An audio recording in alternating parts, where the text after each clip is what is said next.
This is a horrible thing that happened to you, and a lot of people would blame God. It's a blessing in disguise to close my eyes and open my ears and open my heart.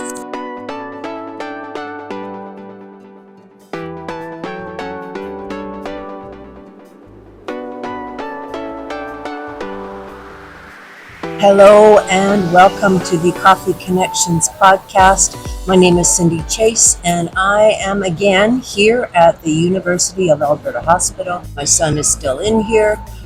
He broke his back about a week and a half ago riding an e-bike, and he had a head-on collision with a pickup truck, and so he is paralyzed actually from the waist down. I do have to say that Ryan's spirits are amazing. In spite of the situation he is faced with, he is encouraged. To be honest, he realizes that this is what it took for God to get his attention, to straighten his life out and make right decisions.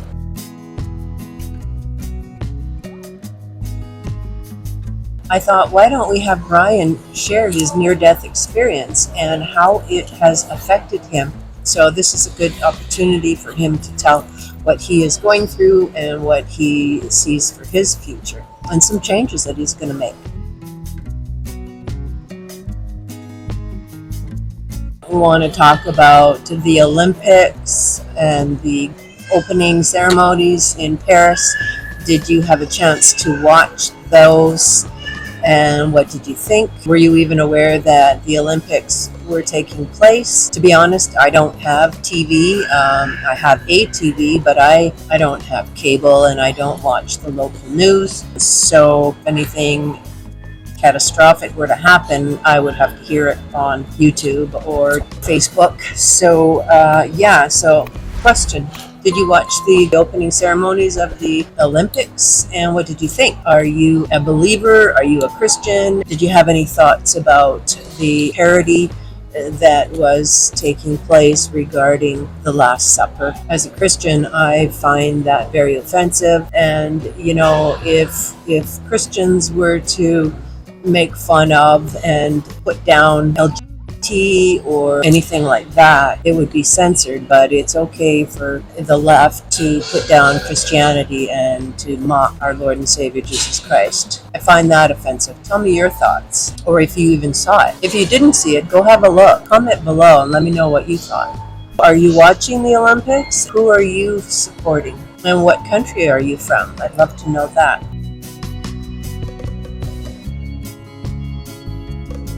Let's talk about AI. Do you use AI? Do you use it for your social media? Do you use it for your business?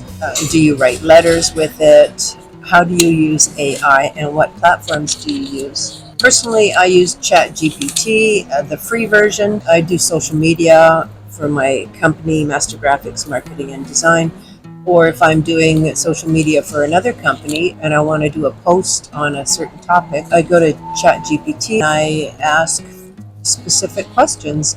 For example, I would say, what are some questions I can ask viewers to respond to regarding AI and how they use it? So AI would spit out some questions for me to ask. And then in order for it to sound more like my tone and more casual, I might take the answer that ChatGPT gave me and ask them to reword it so that it's like dumb it down a little bit or make it easier to understand, and then they'll use less big words. So that's how I would use it.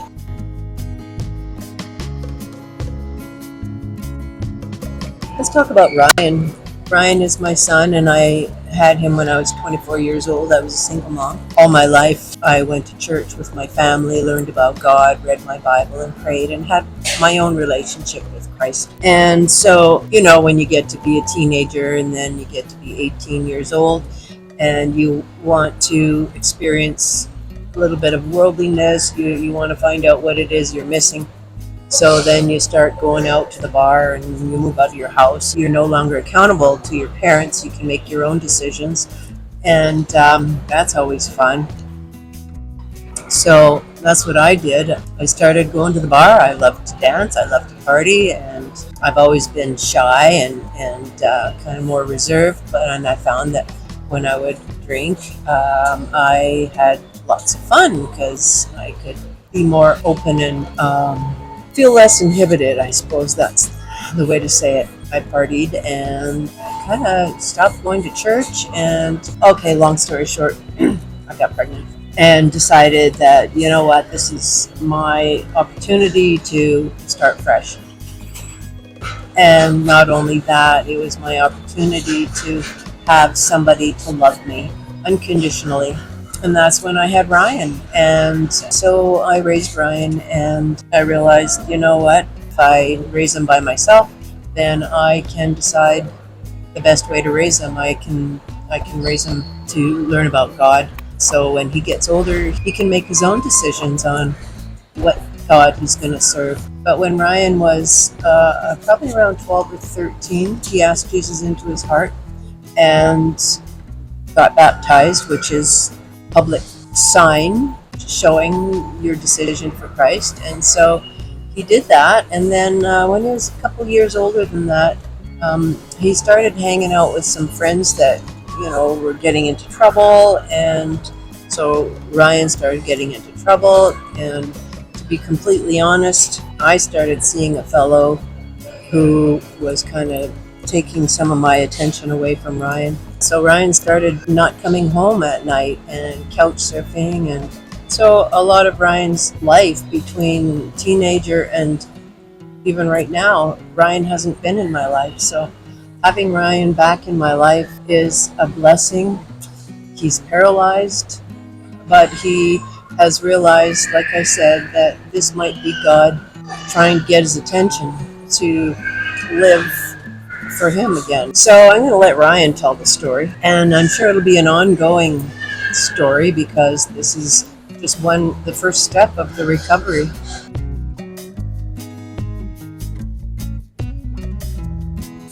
Hello, my CC people. This is Cindy Chase from Coffee Connections podcast, and I have a special guest today.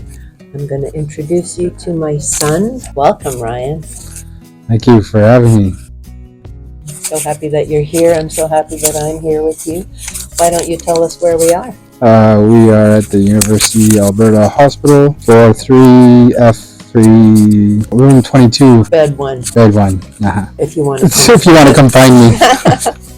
Bring ice cream. So, Ryan, why don't you tell everybody why you're here and how it happened? Well, on July 17th, I was riding an e-bike and I should have zigged instead of zagged, and got into a head-on collision with a truck, which has severed my spinal cord and broke my back instantly. I was told that I bounced off the truck and I was still conscious through it all when it happened.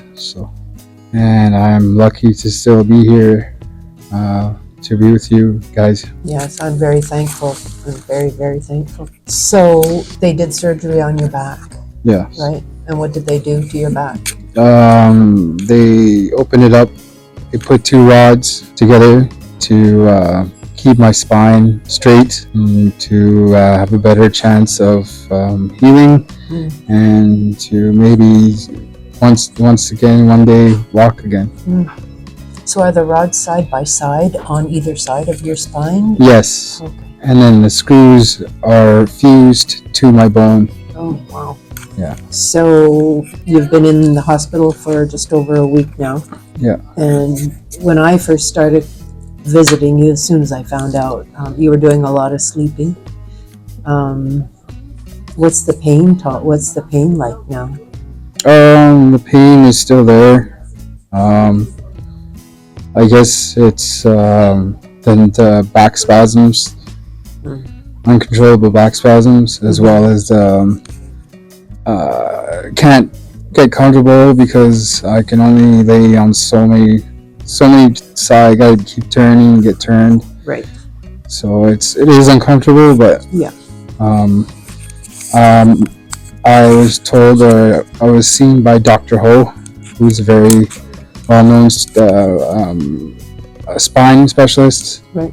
from the Glen Rose Rehabilitation Center, and he came and did his prognosis on Friday, and told me that first in line for the next bed at the Glen Rose. Wow, that's awesome. And that's where you will be rehabilitated and learn to function. Learn to do the everyday normal things. Yeah. Nice. You were telling me yesterday about a course that you want to take. Yes. Tell me about that. I am very interested. Well, I have been for a while. I like music. I believe that music it's just like laughter. It's a medicine. It can be used any which way, form, however anybody wants to take it. Yeah. And I'm looking into doing audio engineering. Nice. Yeah, it's a 5 months course online, so it doesn't have me going to school every day, but at least I'm keeping my mind and my creative juices flowing. Exactly. Yeah. As well as not being and turning into drugs or into some selfish soothing ways where I can be selfless. Right.